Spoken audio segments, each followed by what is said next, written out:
Okay, so today I'm reviewing the Invicta Prodiver, which is arguably one of the most controversial watches released in the last 10 to 15 years, and certainly the most controversial watch on the market today, under the £100, $100 price mark. It currently retails on Amazon at about £75 in the UK and about $80 in the US.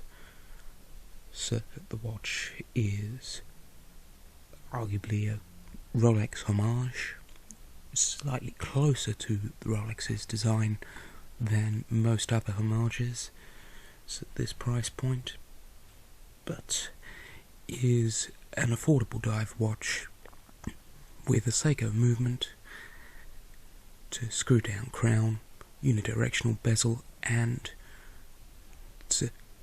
200 meters of water resistance.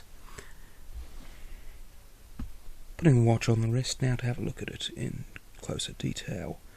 You can see it wears fairly well, which is to be expected given that they have copied most of the case characteristics from the Rolex, and it's a 40mm watch which works quite well on most wrists. And looks particularly good on the NATO here, which I have replaced the original strap with. Looking at the watch now in more detail, well, you can see here it's got, on this particular model, a very obvious homage to the Rolex Yachtmaster in the unidirectional bezel here, magnifier on the mineral crystal dial of the date, and screw down crown. Taking the watch off of its NATO strap now and turning it around to look at the movement through the display back that is fitted on this watch. See here it's the Seiko NH35A movement, so this is this sort of uprated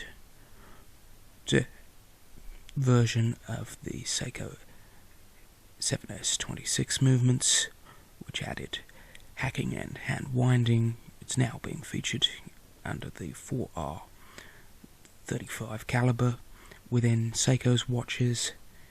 So it's a good movement. It's got a 41-hour power reserve for hacking, hand winding, and keeps reasonable time for a watch in this price bracket, which is really all you can expect for a watch costing less than £100. Now, looking at the watch overall, good points are that this is an affordable dive watch that is capable. It's 200 meters water resistance, and it does look very good for a watch in this price bracket. It's got that wonderful Seiko movement which will keep reliable time, and needs very little servicing.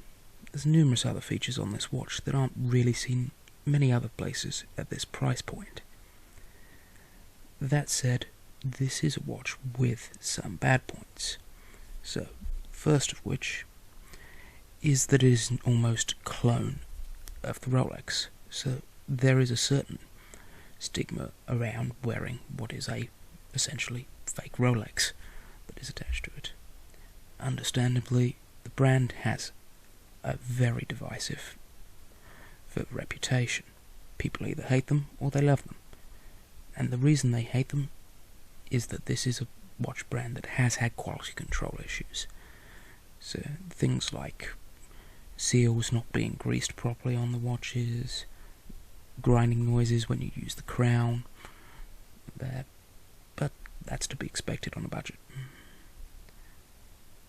My overall view of this is that it is a poor man's rip-off of a Rolex, but that it is a good value watch for the price, and if you need the features of a watch like the Yachtmaster and actually intend to go out to sea, this is a good watch to consider, because it is affordable enough that you are not going to be overly bothered if you break it.